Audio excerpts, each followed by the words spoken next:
wabarakatuh. Saat ini Subarkah sedang berada di kelas 11 IPS 2. Kalau minggu lalu kita berdiskusi tentang indeks harga, saat ini kita berdiskusi tentang inflasi. Ketika saya tanya, sebagian besar anak-anak belum tahu tentang apa itu inflasi. Tetapi tadi Pak Barkah sudah menjelaskan bahwa inflasi adalah suatu kondisi di mana terjadi kenaikan harga secara terus-menerus yang diakibatkan oleh adanya jumlah uang yang beredar lebih banyak dari jumlah barang. Macam-macam inflasi, yang pertama adalah inflasi berdasarkan tingkat keparahannya. Ada inflasi ringan, di mana inflasi ringan itu inflasi yang tingkat keparahannya antara 0 sampai 10%. Kemudian inflasi sedang adalah inflasi yang tingkat keparahannya 10 sampai 30%.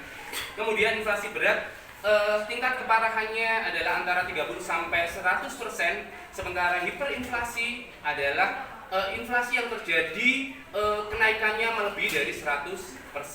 Kemudian inflasi berdasarkan penyebabnya adalah inflasi yang terjadi karena kenaikan permintaan atau demand pull inflation, dan inflasi yang terjadi karena kenaikan biaya produksi atau cost push inflation.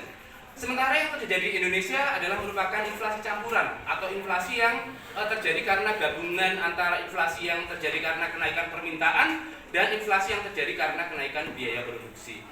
Sementara inflasi berdasarkan asalnya adalah inflasi yang terjadi di Indonesia atau terjadi di dalam negeri, dan inflasi yang terjadi dari luar negeri atau berasal dari luar negeri.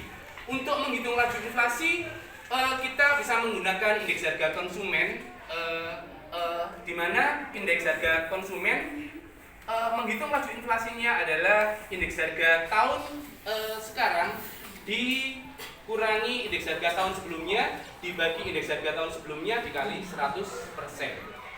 Tadi yang menjadi pelajaran atau menjadi momentum pada pagi hari ini bahwa kita tidak boleh berangan-angan untuk pencucian uang atau yang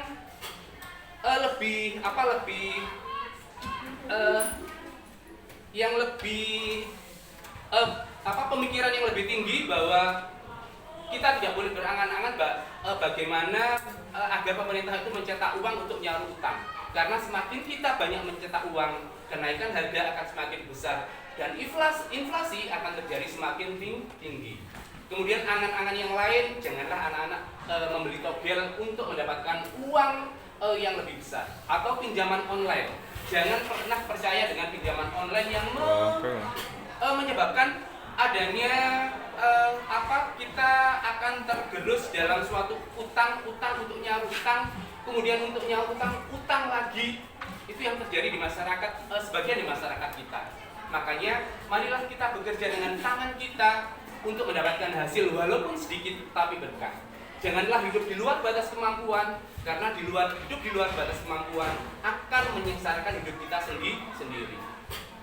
Akhirnya di dalam ilmu ekonomi, hidup sederhana adalah menjalankan suatu pilihan.